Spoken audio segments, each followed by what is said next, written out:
Buckle up, because we're about to jump into an epic prison escape story. It was a tomb. A fortress of steel and concrete, surrounded by 1.5 miles of the most brutal, freezing water imaginable. They called it the Rock. And for 29 years, the federal penitentiary at Alcatraz was considered a... Then, on the morning of June 12, 1962, the world woke up to a mystery that has never been solved. 3 men were gone. They broke out of their cells, escaped the island, and simply vanished. The question isn't how they got out of Alcatraz. The question is, did they survive the Pacific? The escape was masterminded by 3 career criminals, all sent to Alcatraz, because of their persistent habit of breaking out of other, lesser prisons. There was Frank Morris, the calculating brain with a high IQ, and the Anglin brothers, John and Clarence, 2 bank robbers who were known to be expert swimmers. Along with a 4th accomplice, Alan West, who failed to make it out, they spent 6 painstaking months on a plan that rivals any movie script, working under the cover of night often while Maurice played his accordion to mask the noise. They used crude tools, sharpened spoons, saw blades, and an improvised electric drill to painstakingly chip away at the rotten salt-damaged concrete around their air vents. To fool the guards during the night's 12 routine head counts, the men fashioned chillingly realistic dummy heads, made from plaster, paint, soap, and real hair pilfered from the prison barbershop. These busts were tucked into their beds, successfully fooling the night patrol.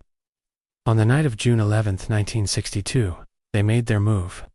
They slipped through the holes they had carved, entered a hidden utility corridor, and climbed 30 feet of piping to the roof of their cell block. From there they scrambled through a ventilation shaft, made it to the main prison roof, and slid down a greasy kitchen vent pipe to the ground below. Their survival depended entirely on their final, and most crucial piece of engineering: a raft and life vests. These were painstakingly constructed from over 50 stolen raincoats, which they sealed together using the hot steam pipes in a secret workshop. Their target, Angel Island, just over 1 mile away, from which they planned to make their final jump to the mainland. The next morning, a guard knocked one of the heads, mistaking it for a sleeping inmate, and the escape was discovered.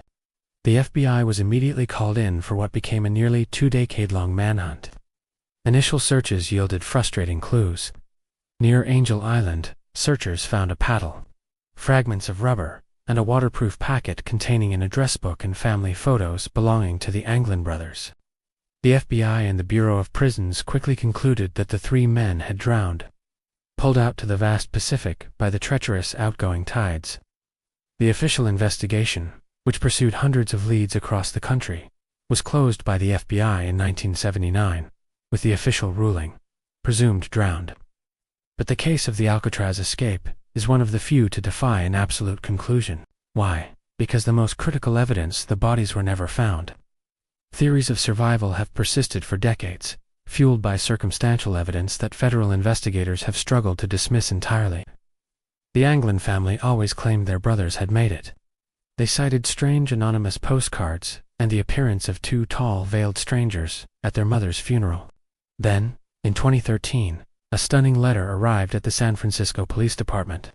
Allegedly from John Anglin, they claimed that all 3 men survived that night, but that Morris and Clarence had since died. John was offering a deal: surrender in exchange for medical attention for his cancer. The FBI lab analyzed the letter for fingerprints and handwriting. The results: inconclusive. It couldn't be ruled a hoax, but it couldn't be authenticated either. The U.S. Marshals Service, who took over the case, dismissed the lead, but the letter was compelling enough to force them to acknowledge the possibility. The long-standing belief is that the escapees perished in the icy currents, but the U.S. Marshals Service keeps the case open and active to this day. Frank Morris and the Anglin brothers remain on their wanted list, an everlasting testament to the men who pulled off the impossible breakout from the Rock. Did the ingenious plan of the Alcatraz escapees succeed, or did the unforgiving waters finally claim them? It's a 63-year-old cold case that continues to haunt the American imagination. Let us know what you think in the comments. Did they make it to Brazil, or did they drown? Be sure to check out the original FBI file linked in the description.